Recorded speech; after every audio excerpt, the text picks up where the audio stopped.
welcome to the Legends with Lance podcast. You're listening to episode 3 in the Shaping of Ireland series, the Viking Age. Last week we saw the rise of Christianity in the 5th century, which continued to spread right into the late 8th century when Ireland had become predominantly Christian, and paganism was virtually eradicated. Many Gaelic towns were established around monasteries, who were the centre of trade and culture. But Ireland was very much in its own bubble. You see, across the Channel and mainland Europe, the fall of the Roman Empire was unravelling society. Communities were sacked and law and order had broken down. Further north of the continent, the Norse people of Scandinavia started invading and looting much of southern Europe. They were doing this to expand their territories, make a profit, and perhaps taking advantage of the chaos in Europe. Now, history is a little divided on their motives. Greed is always the easy scapegoat to blame. But revenge might be another motive. You see, Christianization had started to seep into Scandinavian territories. And as I said last week, cultures didn't like new religions attempting to challenge or change their existing beliefs. And the Vikings, probably in defence of their own gods, took it as a case of either attack or defend. In other words, it was either their gods or this new Christian god, and the fact that this Christian god was an insult to their god was quite a good motivation to invade. Another reason was a lack of single ladies. In other words, the Norse men were desperate for wives, and they were willing to steal a wife or two from afar. In fact, one theory suggests that it was the polygynous marriages enjoyed by the high-profile Norse that decreased the pool of eligible ladies to take as wives. This led to greater competition amongst the men who, in desperation, were willing to engage in high-risk activities to compete with their male peers. Now, the truth is probably all of the above. Life is never as simple as one reason for anything. And if you think about it, sex, money, revenge, you've got your bog standard motivations for any enterprise. 795 AD, and the first Norse landed on Lambay Island, a short distance off the coast of Dublin. A small fleet landed and looted the small monastery on the island. This was the first in the next decades of invasions in Dublin, Connacht and other coastal settlements, who experienced these hit-and-run raids. These Norse savages were known as Duvgal, dark foreigners, and were known by many names across Europe. History would label them an Old Norse word, the Vikings, meaning pirate raid. Now, it's unfair to say that all Vikings were plundering barbarians. Many were simple farmers, settlers and traders. But the conquerors earned their reputation for brutality, and their pagan faith meant that they targeted Christian sites specifically, as much in the name of their god Odin as it was for the gold. By the mid-9th century, the raids moved more inland. Areas of Dublin and Meath were plundered, and long ports were constructed to facilitate medium-term settlements. The indigenous kings of Ireland fought off these raiders. Battles were won and lost on both sides for years. But what crippled their efforts to rid the country of the Vikings was the internal rivalry and strife among the kingdoms of Ireland. And this gave the Vikings an advantage to become more established on the island. Ironically enough, it was this fragmented structure of many kingdoms that saved Ireland from total takeover by the Vikings. Because there was no one central place of governance to capture, this means that for every kingdom that the Vikings took, there was another kingdom ready to fight back.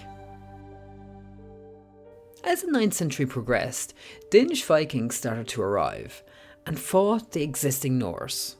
And over the decades, some Viking groups were starting to form alliances with many of the indigenous kingdoms, marrying Irish people to become Irish Norse. Many local kings saw opportunities with Vikings, with trades abroad and mercenaries to attack other rivalry kingdoms, which of course grew bitter rivalries between the clans of both Vikings and Gaelics. Moving into the early 10th century, a new wave of Vikings invaded the country. In 914 AD, a fleet docked at Waterford and around Leixlip in Kildare, and the battle begun almost immediately in Munster. The Vikings, who were driven from Dublin less than a decade previous, had now re-established control around the Dublin area. For the next century, the Vikings' presence was more intensive, establishing Viking cities like Waterford, Cork, Wexford, Limerick and Dublin. It's important to note that they didn't just build these sites on greenfield sites. There were already some form of settlements here previously. Cork, for example, was a monastery town. It makes sense. These were strategic locations with connections to ports for moving between other areas of Ireland and abroad. Waterford was very much Viking capital of Ireland, and of course it is Ireland's oldest city, having been established by the Vikings. Dublin, now the capital and most populated of Ireland, is believed to have been established in 988 AD.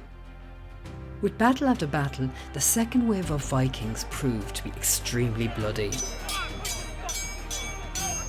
But while the Vikings were skulking around Ireland, another legend is gaining momentum during this period.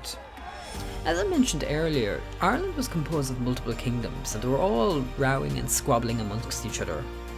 One such character was a man from a modest dynasty in Clare, Brian Boru.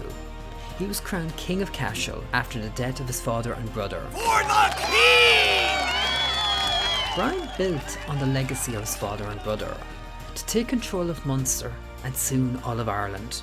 Brian, in less than a decade, established powerful rule in Munster, defeating more and more Norse and even indigenous Irish kings across Munster and Leinster. He aligned with the Vikings of Waterford and turned his attention to Dublin. Ireland was in constant war for the following 2 decades. Brian Boru defeated and forced the allegiance every major kingdom throughout Leinster and Munster. Pretty much all of Southern Ireland was forced into submission. More historically was his conquest in 1002, the submission of the O'Neill dynasty of Ulster, ending their 500-year hold of Tara, the High Kingship of Ireland. Brian Boru was virtually king of the whole island of Ireland, and as written in the Book of Armagh, was regarded as the Irish Emperor. A decade later, Flaithberach O'Neill, Mealmorda of Leinster, and Sigrid of Dublin revolted against Brian. And on Good Friday, 1014, perhaps the bloodiest battle of the age kicked off on the beaches of Clontarf. The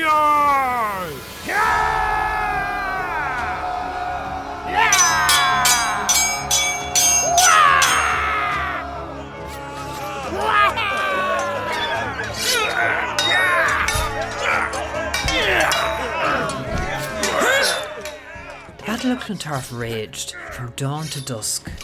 Warriors, both Irish and Norse, battled each other against the tides and fought to the bloody end.